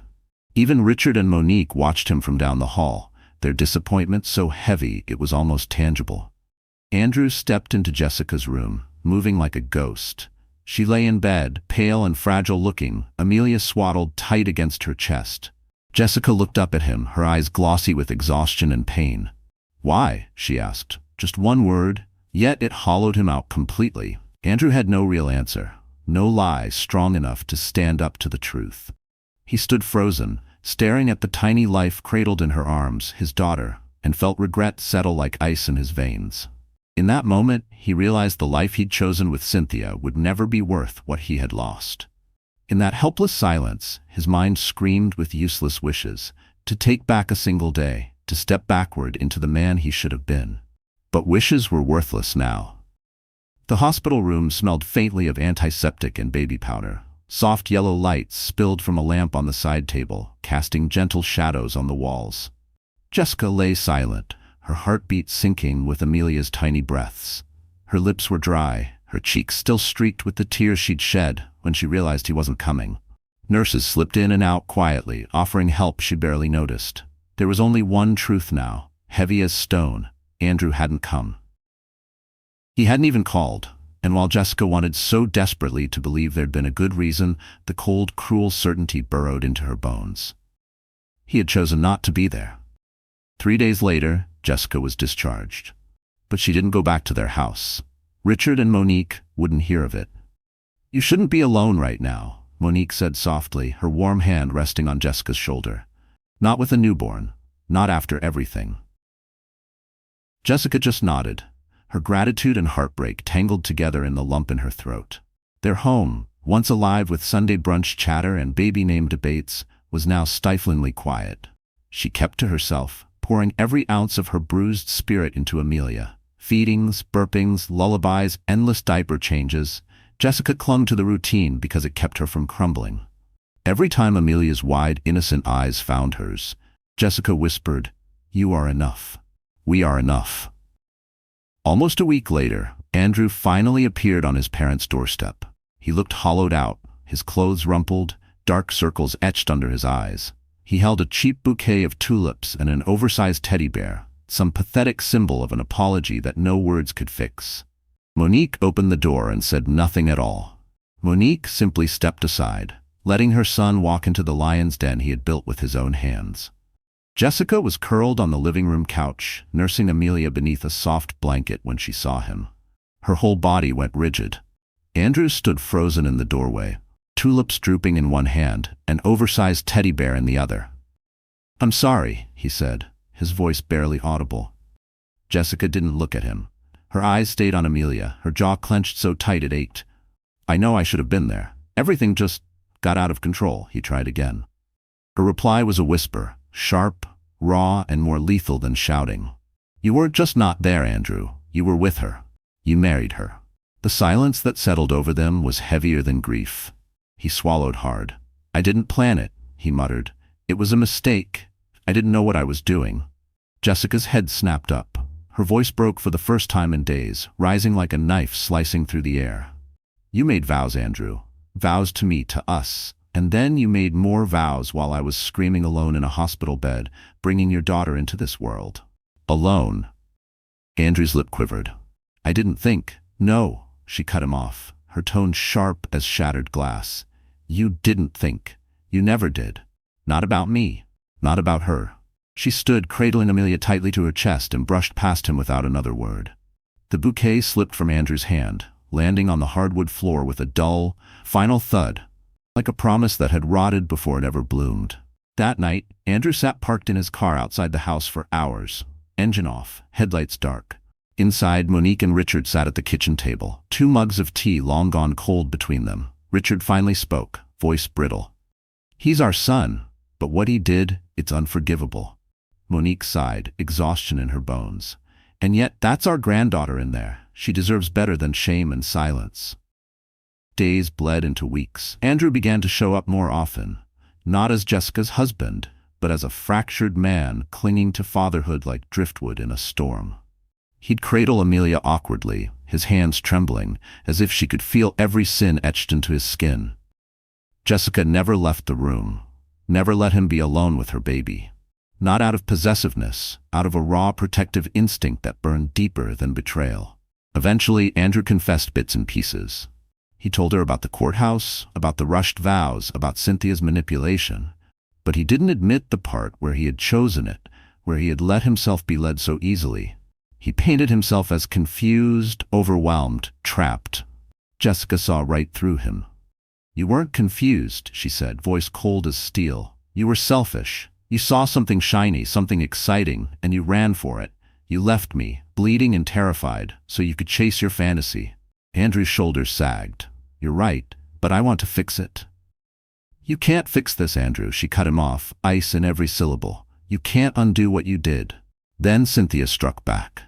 When Andrew hinted at leaving her, Cynthia threatened legal hell. She claimed she was pregnant, she demanded money, she reminded him in no uncertain terms he was her husband now, on paper and in court. There would be no neat ending. Jessica found herself trapped in a legal purgatory, technically still married to a man who now belonged, at least legally, to someone else. It was too much to bear. Maria urged her to lawyer up. Abigail offered to help file papers. Even Monique, once silent, cupped Jessica's cheek and said, "You deserve peace, no matter what it costs." And amid all the ruin, Amelia smiled for the first time. Big, wide, and unaware of the tangled mess she'd been born into. Jessica wept that day. Not from joy alone, but because she realized just how much hurt she'd kept locked inside. Her daughter was growing. Time was moving forward. And so would she. Jessica had a choice to make. She could stay tangled in Andrew's chaos forever, or she could build a life where she was no longer collateral damage, but the foundation of something entirely her own. A few months later, for Amelia's sake, she chose the latter. She moved out of her in-laws' house and into a modest apartment close to her old preschool. With Abigail's steady help, Jessica began stitching together a new version of normal. She returned to teaching part-time, her co-workers welcoming her back with open arms and quiet compassion during her hardest days. Everyone in Glendale knew the story by now. Andrew Smith had married his mistress while his wife was giving birth. It was the gossip whispered at church picnics, over coffee at local diners, ironically, even at Glendale grounds, and while parents pushed swings at the preschool playground. Meanwhile, Andrew's fairy tale with Cynthia was unraveling fast. Their marriage, born of secrecy and impulse, had no bedrock of trust or genuine love. Cynthia craved all of him, his time, his loyalty, his admiration. But Andrew's guilt dragged him back to Amelia over and over again. Each visit was both punishment and relief. He lived for Amelia's small hands tugging at his shirt, but each goodbye hollowed him further. He longed to be her father, truly fully, but he knew he would always be the man who had not been there when it counted most. He tried to show up for fatherhood, scheduling short visits, always under the watchful gaze of Jessica's protective family. Every time he held Amelia, he felt a sharp stab of loss, an echo of what he'd destroyed with his own hands. This wasn't the fresh start he'd imagined. It was a maze of regret and half-truths.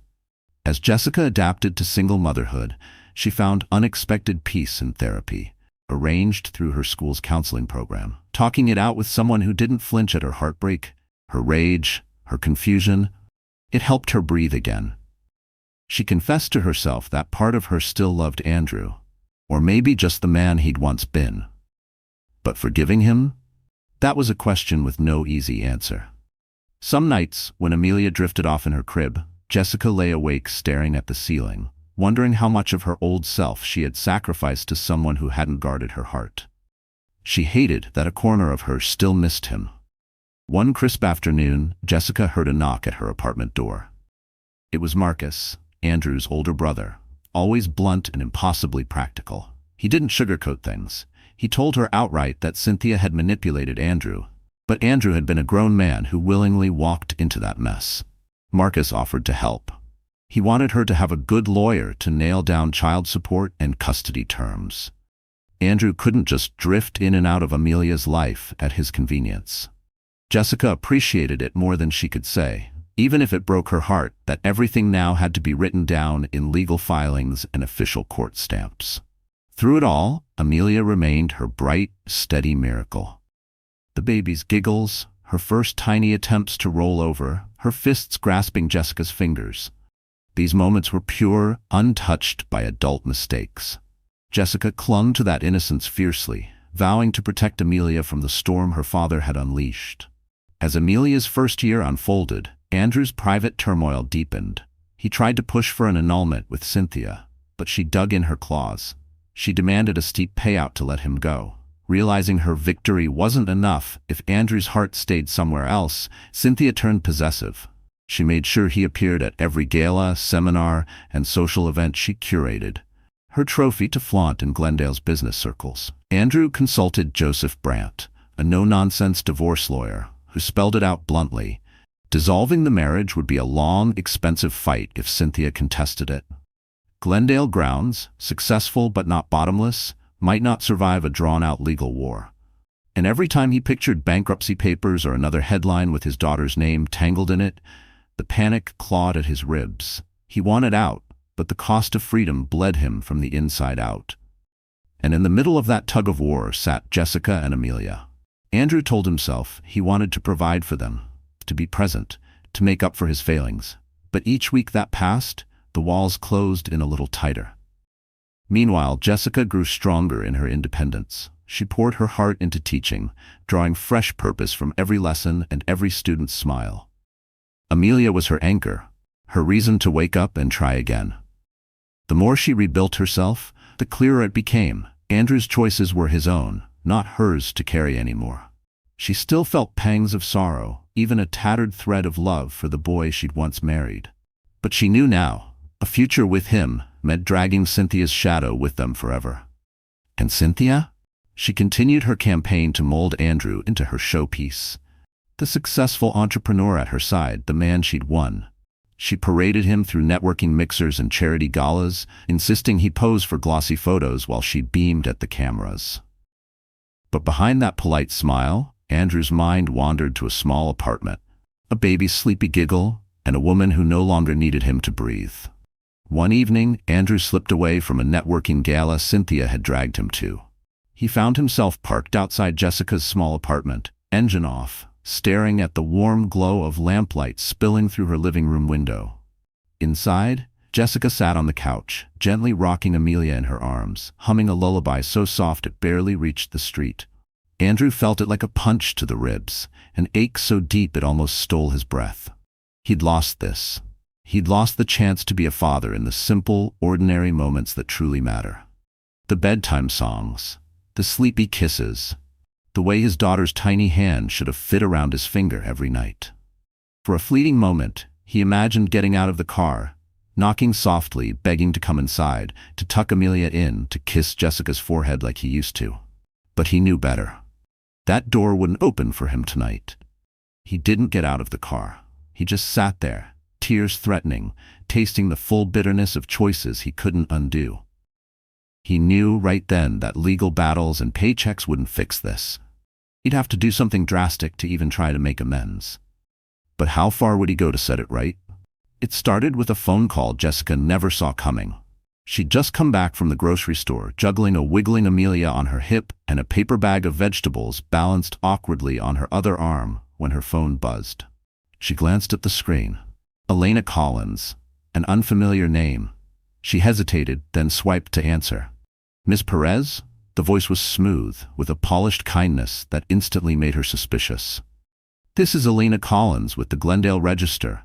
I'm working on a piece about Andrew Smith, founder of Glendale Grounds. We've received multiple anonymous tips that his personal choices may have impacted business operations. Would you be open to an interview? Jessica froze. Her breath hitched. She'd always known whispers followed her at the playground and the preschool, but this was the press. This was exposure she hadn't signed up for. I'm sorry, she said tightly, her tone polite but final. I'm not interested. Please don't call me again. She ended the call before Elena could protest, then stood there in her kitchen, Amelia squirming in her arms. She pressed a kiss to her daughter's forehead and whispered, "It's okay, baby. We're okay." She forced the words out like a fragile spell, but a cruel voice inside her head whispered, "No, you're not. Not yet." But they weren't. The next day, the headline detonated across the internet like a bomb. Cafe King's secret vows, a tale of betrayal and big business. Her old Facebook profile picture was slapped beside Andrew's polished headshot and Cynthia's airbrushed grin. The article dripped with rumor and just enough truth to keep people reading.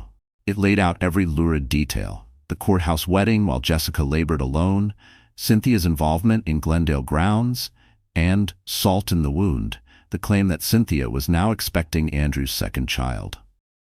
Jessica sat at her kitchen table, the newspaper trembling between her fingers.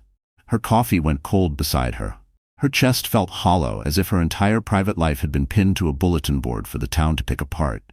A sudden wave of humiliation made her stomach twist.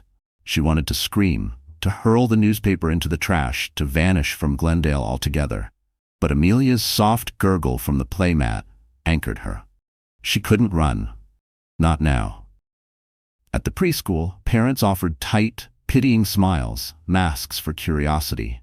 At the grocery store, strangers whispered as she turned down the cereal aisle.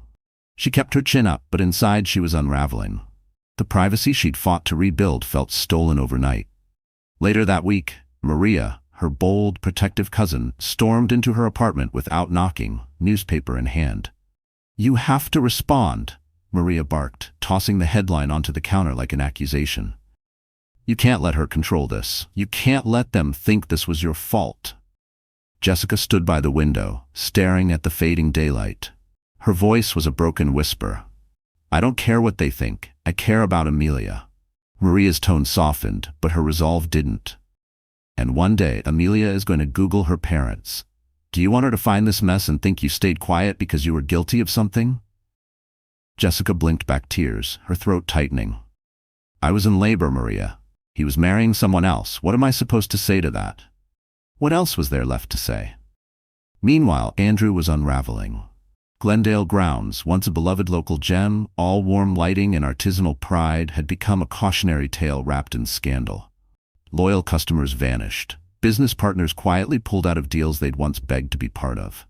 His inbox overflowed. Cruel messages, disappointed laments, a few words of pity, but all of it suffocating. In private, Andrew's anger had nowhere to land except back on himself. He wasn't angry at Jessica, not even at the reporters. He hated himself for trusting Cynthia, for believing a woman obsessed with power would ever be content with love. Most nights, he lay awake on the edge of the bed he once thought meant freedom, listening to Cynthia's shallow breathing beside him, and wondered how he'd traded a home full of love for these silent walls. One night, sick of the constant tightrope, he cornered Cynthia in their kitchen. Are you pregnant or not? He barked. Cynthia sipped her wine lazily, her red lips curling into a venomous smile.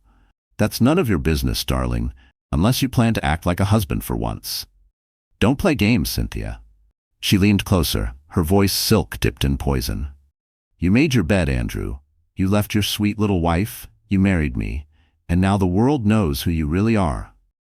Poor Andrew, so humiliated that everyone sees the truth now. He stormed out. He needed control, any scrap of it. Driving aimlessly through the quiet streets, he wished for just one moment that he could rewind time. Back to Jessica's hospital room, back to Amelia's first cry, back to everything he threw away for nothing.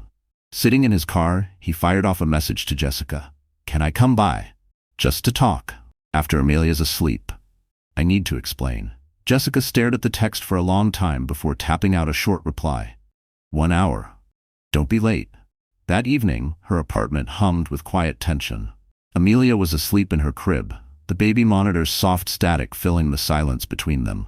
Andrew looked like a ghost of himself, eyes hollow, shoulders hunched, his coat still on. I'm sorry, he started. Jessica crossed her arms. You've said that before. I know, but this time I don't expect anything back. I need you to know the truth. He told her everything. Cynthia's manipulations, the fake pregnancy rumor he still hadn't seen proof of, the lawsuit threats, the cafe bleeding money. I'm trying to fight for an annulment, for custody, for a clean break. But Cynthia knows exactly where to twist the knife. Jessica studied him, her eyes cool and guarded. And you? Are you fighting, Andrew? Or just surviving? His voice broke. I was just surviving, but not anymore. I swear it. Jessica, I don't want Cynthia. I don't want that life. I just want to be a father to Amelia, to help raise her, to give her something stable, and maybe one day, to be worthy of forgiving. Jessica's expression didn't soften, but her voice was steady. You missed your daughter's birth, Andrew. You didn't just break a promise. You broke a moment, and you can't ever fix that.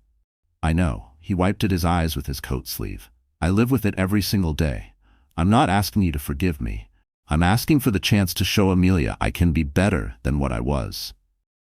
She stared at him for a long moment. Then she nodded once. For her sake, you'd better be. When Andrew left that night, Jessica didn't feel healed. She didn't feel vindicated, but she felt something shift, small but real. It wasn't forgiveness, it was accountability. And for once, Andrew didn't run from it. The following weeks were a seesaw of new boundaries and raw hope. Jessica allowed Andrew to visit Amelia, but only on a strict schedule. He swore never to bring Cynthia near them. He came after work, sat on Jessica's floor, read Amelia picture books and made silly faces while she squealed with delight. Each giggle cracked his chest open with a painful, sweet ache. Some nights, driving home to the cold house he shared with Cynthia, he found himself pulling over, gripping the steering wheel, fighting the howl of regret in his throat. Cynthia, meanwhile, launched her own spectacle. She showed up at Glendale Grounds, uninvited and unhinged, picking loud fights in front of customers. Once she hurled a ceramic mug against the cafe wall, shards scattering while baristas froze in alarm. Andrew told her to leave. She threatened a lawsuit for emotional abuse. Word spread. The scandal poisoned what was left of the cafe's good name. Desperate to salvage something, Andrew toyed with selling Glendale grounds altogether, or at least signing over ownership to keep his name off the scandal pages. But something deep inside him rebelled. That cafe had once been his dream, and Jessica's dream too. Giving it up felt like admitting defeat. He wasn't ready to surrender it yet, not unless there was truly nothing left to save. Meanwhile, Jessica faced her own quiet dilemmas. After Andrew's betrayal, she had uncovered a new version of herself. More independent, more sure of what she deserved. It had been a painful birth of self-reliance, but also an empowering one. And yet, a question lingered stubbornly at the back of her mind. Did she want Andrew back in her life as anything more than Amelia's father? Could she trust him again? Could she even love him again? Everyone seemed to have an opinion. Friends and family offered cautious advice. Maria, fiery as ever, told her flat out not to risk her heart a second time. Abigail, caught between loyalty to her brother and her love for Jessica, only said gently, "Whatever you decide, I'm here. No judgment." In the end, Jessica knew no one could make this choice for her. One late evening, after Amelia had drifted to sleep, Jessica sat curled up on the couch, scrolling through old photos on her phone, her thumb pausing on snapshots from college days. Her and Andrew, beaming in front of Glendale Ground's very first tiny storefront, arms locked tight around each other. Tears pricked her eyes. It was staggering how fast life could twist, how a dream could rot into a nightmare. And yet, some stubborn ember of hope refused to die. She couldn't forget the Andrew she used to know. Kind, driven, generous with his love. If that man still existed somewhere deep inside him, buried under mistakes and shame, maybe, just maybe, he could find his way back. But only if he fought for it. And Andrew, finally, did. He took the step he'd dreaded for months. He served Cynthia with divorce papers. He handed them to her himself, right inside the Glendale Grounds office. Cynthia exploded. She hurled curses, knocked over a display of carefully arranged coffee bags, and threatened to ruin him. She promised lawsuits. She screamed that she'd take him for every cent. Andrew stood his ground. He knew it would be brutal. But for the first time in a long time, he felt strangely lighter. He'd made a choice, no matter how messy it would get. Cynthia's counterattack came quick and public. She arranged a tell-all interview with Elena, the same Glendale Register reporter who had once called Jessica. In the lengthy exposé, Cynthia painted Andrew as a cold-hearted cheater who had promised her the world and tossed her aside. She claimed to be pregnant, again, with no medical records to prove it. She even tried to drag Jessica through the mud, implying Jessica had pushed Andrew away with her clinginess and unrealistic expectations. The gossip caught fire overnight. Social media lit up. Local forums buzzed. Boycotts of Glendale Grounds spread further. Andrew's phone filled with hate mail and accusations. Through it all, Jessica observed a change in him. He didn't hide anymore. He came to every court hearing, every mediation, no matter how hard Cynthia's threats hit. He publicly denied her pregnancy claim, daring her to show proof. And quietly but consistently, he showed up for Amelia. Not a single visit missed. Not a single excuse made. It was subtle, but undeniable.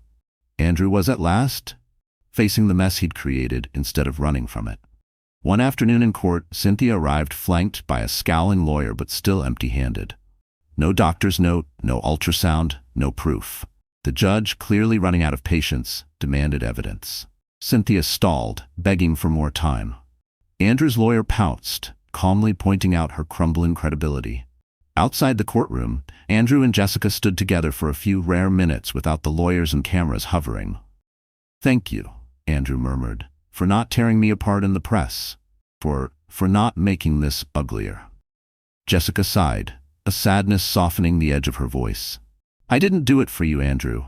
I did it for Amelia. She deserves to grow up respecting both her parents, if that's possible."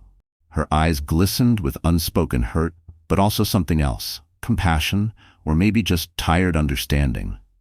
"You made the choices that brought us here," she said quietly, "but I won't let this end in bitterness. It's not fair to her." Long after she walked away, her words echoed in Andrew's mind. For the first time since his world had crashed down, he felt a fragile flicker of something like hope. Not that Jessica would magically forgive him tomorrow, but that maybe, just maybe, he could become a man worth forgiving. Jessica knew deep down she didn't want to take him back in the way they once were, but maybe, just maybe, they could move forward in a healthier way. Even as Cynthia's fury promised more chaos ahead, Andrew stood steady for once. He understood he might be too late to fix the wreckage he'd caused, but for Amelia's future, and perhaps for Jessica's peace, he wanted to keep trying. A few more months passed, bringing a mix of fragile relief and fresh challenges. The court ordered Cynthia to undergo a medical exam. The results were undeniable. She was not pregnant. Andrew's gut had been right all along. She'd fabricated the pregnancy to cling to whatever control she could wield. Exposed, Cynthia didn't slink away quietly. She doubled down, threatening to leak intimate photos and private messages from their affair, content she swore would ruin Andrew completely. His lawyer fired back with a firm cease and desist, warning her that distributing explicit material without consent could land her in even deeper legal trouble. The threats hung in the air like smoke, but for now, they were just words. Meanwhile, Jessica watched Andrew's evolution unfold right in front of her. He stepped back from daily cafe operations, handing over the reins to a trusted management team so he could focus on resolving his legal quagmire and rebuilding his relationship with Amelia. During visits, he was patient, playful, and fully present in a way he'd never been before. He even sat through a few of Jessica's therapy sessions, awkward but sincere, learning how to co-parent with her in a way that prioritized Amelia's well-being. Still, the bigger question lingered stubbornly in Jessica's heart. Could she ever trust him again? Not just as Amelia's father, but as a man she might love? In therapy, she confessed her fears openly. She recognized the undeniable changes in Andrew, but the betrayal had carved deep scars. She worried what forgiving him too easily might teach Amelia, that infidelity and abandonment could be excused if someone just said sorry enough times.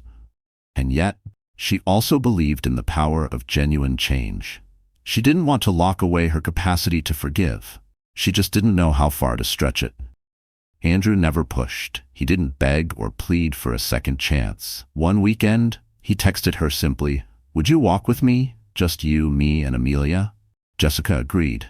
They met on a warm, breezy afternoon at Vugo Park. Andrew walked beside her stroller, making gentle small talk about Amelia's picky eating and her new obsession with a ragged stuffed bear she refused to let go of. Bit by bit, the conversation dipped deeper. By the shady benches, Andrew spoke honestly about the shame that ate him alive, the stupidity that blinded him when he thought Cynthia was the thrill he needed. He admitted the family life he'd once tossed away was exactly the life he'd wanted all along.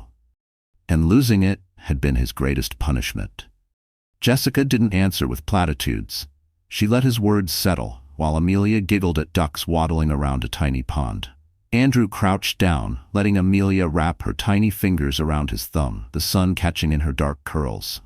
For a fleeting heartbeat, Jessica let herself see it, the family they were supposed to be. She felt a pang of longing, but didn't voice it. Some wounds weren't meant to be bandaged with empty promises. 3 years had crawled by since that day she went into labor alone. 3 years since Andrew made the choice that split them apart. The drawn-out court battles had finally ended. A weary judge signed off on Andrew's divorce from Cynthia, citing fraud as the main reason for the annulment. Cynthia fled Glendale not long after, leaving behind gossip, unpaid debts, and not much else. Glendale grounds, bruised but not broken, found its second wind. A heartfelt marketing push and word of mouth about Andrew's quiet humility drew back customers who once swore they'd never set foot in the cafe again. He was no longer the cocky mogul who thought he could bend loyalty to his will. He was just a man, fallible and flawed, trying to do right. Amelia had blossomed into a spirited toddler, her wild curls framing a mischievous grin that melted every heart she met. She zipped through Jessica's small house like a whirlwind, her laughter filling each room with light. Andrew visited often now. He'd help with dinner, read bedtime stories, and linger on the couch to answer Amelia's endless why questions. He never stayed overnight. He knew Jessica still needed that boundary, but his steady presence made all the difference. Every time he walked through the door, Amelia squealed, "Daddy," and ran straight into his arms. Little by little, Andrew and Jessica had been inching towards something they hadn't dared to name at first: reconciliation. They'd started with a co-parenting course, neutral ground. When that felt safe, they took the bigger step: couples counseling. Dr. Samantha Lee, their patient and no-nonsense counselor, guided them through sessions filled with brutal honesty and quiet breakthroughs. Andrew owned up to everything: his betrayal, his cowardice, his selfishness, without excuses. Jessica told him, raw and clear, how deep the wounds ran. She drew hard lines about truthfulness and accountability. And Andrew, older now, more humbled, didn't flinch. Gradually, the walls between them cracked. On Amelia's 3rd birthday, they threw a small backyard party at Jessica's new rental, a modest but sunlit house with a patch of grass for Amelia to tumble on. Family came. Andrew's parents, Jessica's cousins, a few old college friends who'd stuck by them through the worst of it. Balloons bobbed on the fence posts. A homemade chocolate cake sat on the picnic table, half frosted by Jessica and half by a giggling Amelia. Jessica manned the grill, flipping burgers while Andrew chased Amelia through the yard. Her shrieks of laughter rose above the crackle of sizzling patties. In a quiet moment, Maria slipped an arm around Jessica's shoulders and murmured, "I haven't seen you smile like this in years, since before everything. You look happy." Jessica realized with a soft, steady warmth in her chest, she was happy. Maybe not in the perfect storybook way, but in the real, fragile, honest way that counts. Later, after the guests left and the yard was littered with bright wrapping paper, Andrew helped Jessica settle Amelia to sleep. They read her a new book about a family of lost bears who find their way back to each other. Amelia drifted off mid-sentence, her tiny fist wrapped around Andrew's finger. They stood there for a moment, side by side, watching her breathe. The moonlight spilled through the window, painting soft silver shadows on Amelia's rosy cheeks. Andrew turned to Jessica, eyes wet with a truth he had said 100 times but never more clearly than now. "I'm so sorry. For all of it." Jessica didn't say, "I forgive you," not out loud. Forgiveness was still a road she walked daily, but she lifted her hand, cupped his cheek, and let him feel, in that gentle touch, that there was a path forward. Not erasing the past, but daring to build something better atop its ruins. 3 years had come and gone since that nightmare day he married someone else while Jessica labored alone. And still, regret clung to him. Every milestone, Amelia's first babbled word, her wobbly first steps, her tiny backpack on her first day at preschool, was both a joy and a dagger. He knew how close he'd come to losing it all. At night, he lay awake, haunted by visions of Jessica in that hospital bed, calling for him while he stood somewhere else, making empty vows that cost him everything. He couldn't change that. He'd carry that regret forever. But life, in its strange mercy, had given him a second chance. And he had learned, through painful trial, how to honor it. He poured himself into being the father Amelia deserved and the partner Jessica needed. Flawed, scarred, but determined to never lie again. Slowly, they found their way back to something like love. It didn't look like the carefree college romance they once knew. It was quieter, built on lessons seared into bone. A deeper, steadier love, one that could weather storms because it knew exactly how hard forgiveness can be. Regret stayed with him. Some days it was a dull shadow. Some days it burned raw when Jessica's eyes glazed with old pain she thought she'd buried. But Andrew had learned. True redemption demands you never forget why you needed it. And so, he didn't. All right, my friend, so here we are at the very end of a long, raw, beautiful storm of a story. If you're still here reading these words right now, then some part of Anna's courage, Jessica's quiet strength, or even Andrew's brutal regret must have touched your heart in a way that lingers deeper than drama alone. So what does this story whisper to us about real life? It reminds us that no matter how flawless a cage looks, freedom is worth the fear it demands. It reminds us, like the Stoic Epictetus said, freedom is the only worthy goal in life. It is won by disregarding things that lie beyond our control. Anna and Jessica chose this path. They stopped waiting for someone else to save them and became their own rescue. For you and me, it's a quiet challenge. Maybe you're not fighting a ruthless tycoon, but maybe you're fighting doubt, heartbreak, a past mistake you wish you could erase. This story is proof. Healing isn't clean. Redemption isn't instant. But with self-honesty, with discipline, with loving fiercely what's truly yours, you can build again. You can start over. As Marcus Aurelius wrote, you have power over your mind, not outside events. Realize this, and you will find strength. If this journey carved out a little room in your chest for hope, if you breathed deeper when Ana refused to bow, or when Jessica whispered, "We are enough" to her baby, then do one thing for us. Hit the like button, share this with someone who needs that same spark, and subscribe. Stay with us for more tales that remind you that pain can be a forge and that you too can rise from the ashes you once feared. We'll be here, waiting for you in the next story. See you there, my brave friend.